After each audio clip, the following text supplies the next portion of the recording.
existem vários alimentos que são úteis no tratamento da próstata. Um desses alimentos, que o componente é o licopeno. O licopeno é uma substância que ajuda muito, tanto na hiperplasia prostática benigna, quanto mesmo na prevenção até de câncer.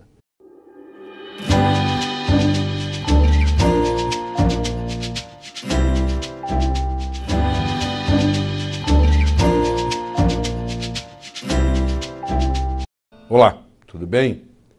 Hoje eu estou aqui para discutir com você sobre a próstata. A próstata é uma glândula, por dentro dela passa a uretra.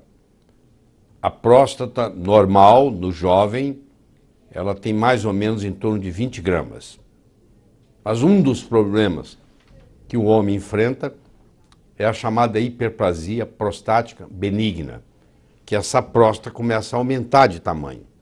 E como a hiperplasia prostática benigna, que é chamada de HPB, hiperplasia prostática benigna, a uretra está passando no meio da próstata e a hiperplasia ocorre de dentro para fora.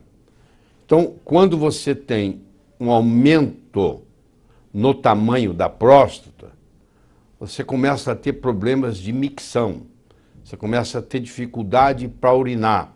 O fluxo já não é tão intenso, às vezes tem que fazer força para urinar, às vezes começa a pingar na cueca, você tem uma pequena incontinência e geralmente a preocupação é muito grande, que a pessoa quando vê isso, o paciente quando vê isso, ele fala assim, nossa, será que eu estou com câncer de próstata? Vai com calma. Por quê?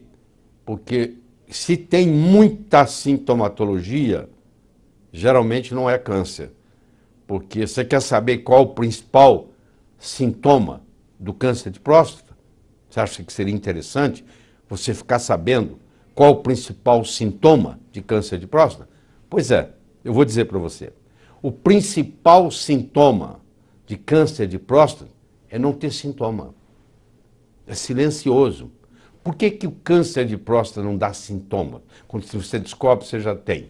Porque ele ocorre na periferia da próstata e a uretra está passando lá dentro. Então, quando você tem toda essa sintomatologia de micção, de urinar, provavelmente a chance é enorme de não ter nada a ver com câncer. Tem uma segunda coisa para lhe dizer. O grande filósofo Tim Maia tinha uma frase que ele dizia assim, ó, uma coisa é uma coisa, outra coisa é outra coisa. Aqui se aplica muito bem a filosofia do Tim Maia. Hiperplasia prostática benigna é uma coisa, câncer de próstata é outra coisa. Um não vira o outro. Ah, te trouxe bastante tranquilidade, hein? Você estava preocupado porque aquele aumento da próstata pode virar câncer? Não, não tem jeito de virar câncer. São duas doenças distintas. A hiperplasia prostática benigna ocorrendo do centro para a periferia e o câncer ocorrendo da periferia para o centro. São até localizações diferentes. Para você saber se isso está acontecendo, na hiperplasia prostática benigna, a sintomatologia aparece. Então, a sintomatologia da micção, a dificuldade para urinar, cada vez que você urina pouquinho, um pouquinho tem que urinar de novo, aí você tem às vezes que acordar à noite por causa disso, atrapalha profundamente seu sono, isso é um problema sério, porque se você levanta 2, 3, 4 vezes para urinar, você acaba não tendo naquela noite um sono reparador, isso vai repercutir em toda a sua saúde. A hiperplasia prostática benigna, ela chama benigna porque ela é benigna, do ponto de vista de próstata. Mas ela pode repercutir muito. Então, se isso está te incomodando tremendamente para dormir, você tem que checar com o seu médico se você pode tomar alguma coisa para que você não urine muito durante a noite. Existem substâncias alfa-bloqueadores, que o seu médico conhece muito bem, e que vão permitir você acumular mais na bexiga e só descarregar a bexiga na parte da manhã.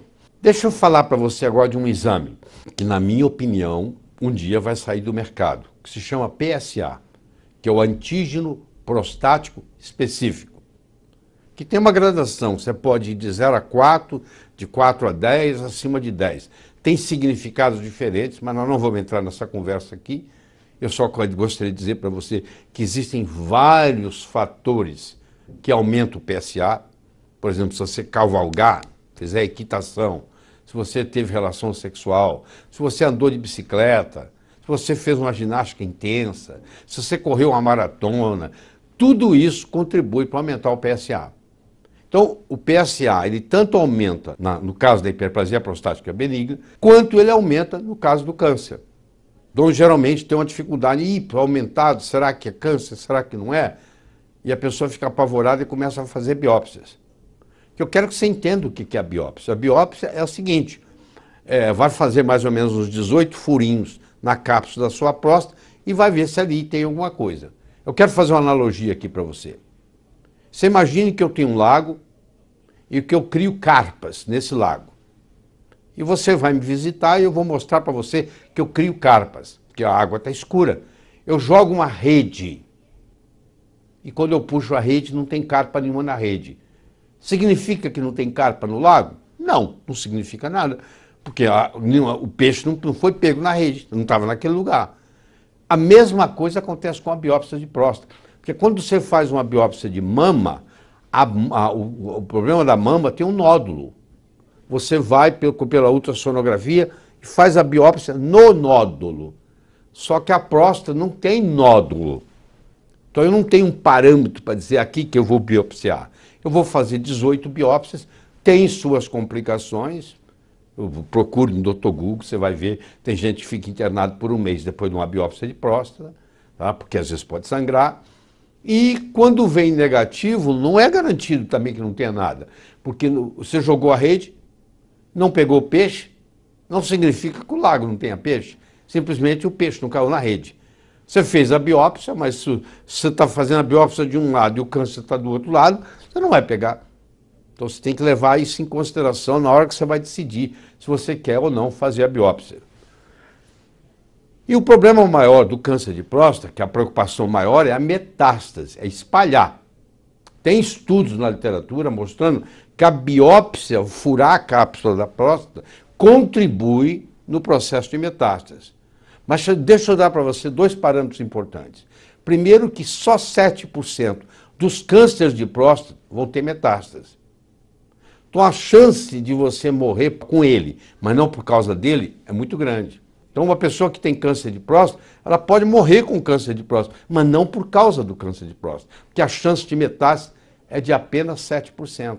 Tanto é que nos países de primeiro mundo, quando passa dos 65 anos de idade, hoje a conduta é observar. Tem lugar, por exemplo, nos Estados Unidos, com mais de 70 anos não se opera mais. E já de 65 a 70 tem restrições muito grandes para operar, entendeu? Eventualmente, todo homem vai ter câncer de próstata. Eles têm estudos mostrando pacientes com 90 anos de idade ou mais, que morreram por outras causas, submetido à autópsia. Sabe quantos por cento tinha câncer de próstata? Com mais de 90 anos? 100%. Todos os pacientes que morreram com mais de 90 anos, por outras causas, quando feita a autópsia, quando estudado a próstata, tinha lá um câncer de próstata pequenininho lá guardado. Porque o câncer de próstata, ele leva 20 a 30 anos para evoluir. Então, se você foi diagnosticado com câncer de próstata hoje, significa que ano passado você já tinha ele, que ano retrasado você já tinha ele. Agora, eu pergunto para você, raciocina aqui comigo. Você é diagnosticado hoje com câncer de próstata, por que você tem que operar amanhã de manhã? Isso é uma coisa que levou 30 anos para chegar naquele ponto. Não é melhor você se preparar melhor para a cirurgia? Não é melhor você fazer uma alimentação apropriada, ter alguns dias para poder colocar sua vida em ordem, etc., do que amanhã de manhã tem que operar? Eu não entendo essa pressa, como muitos que estudam isso não entendem essa pressa. E o PSA, ele tanto ajuda quanto atrapalha. Porque o PSA pode ajudar em você fazer um diagnóstico, mas muitas vezes tem nada a ver com nada. E existe o chamado PSA total e existe o chamado PSA livre. Conversa isso com o seu médico. Quanto maior for o percentual do PSA livre comparado com o PSA total, menor é a chance de ser câncer. Então eu posso ter um PSA de 12, mas se o PSA livre é 25%, por exemplo, isso é praticamente uma hiperplasia prostática benigna ou uma prostatite. Porque quem tem hiperplasia prostática benigna tem uma predisposição à prostatite. Então eu quero que você saiba disso. Uma doença não vira outra, hiperplasia prostática benigna é uma coisa, câncer de próstata é outra, uma coisa não vira outra. Você tem que tomar muito cuidado quando você analisa o PSA, porque ele causa muito, nós chamamos de falso positivo. Se você tem mais de 65, 70 anos de idade, provavelmente observar é a melhor coisa, não vai operando assim. E como é um câncer de evolução lenta, você não pode ser amanhã de manhã. E lembrando-se de que quanto mais sintomatologia você tiver, maior a chance de ser hiperplasia prostática benigna do que câncer. Existem vários alimentos que são úteis no tratamento da próstata. Um desses alimentos, que o componente é o licopeno. O licopeno é uma substância que ajuda muito, tanto na hiperplasia prostática benigna, quanto mesmo na prevenção até de câncer. Só que o licopeno é uma substância lipossolúvel. Ele não é uma substância hidrossolúvel. O que quer dizer isso? Não adianta eu tomar suco de tomate, porque o suco de tomate está na água, é hidrossolúvel, não vai facilitar a absorção do licopeno. Agora, se eu como o tomate cozido da pizza, esse tem licopeno. Então, só o fato de ter licopeno não é suficiente. Eu tenho que ter um licopeno que seja biodisponível, ou seja, ele tem que estar cozido. Então, o melhor jeito de você absorver um licopeno é quando você cozinha ele e você toma ele junto com a refeição. Aí, quando com a refeição, com toda a parte lipossolúvel da refeição, facilita a sua absorção. Mas é um componente interessante na proteção da próstata. Eu espero que essa conversa tenha ajudado você um pouco. Tá bom?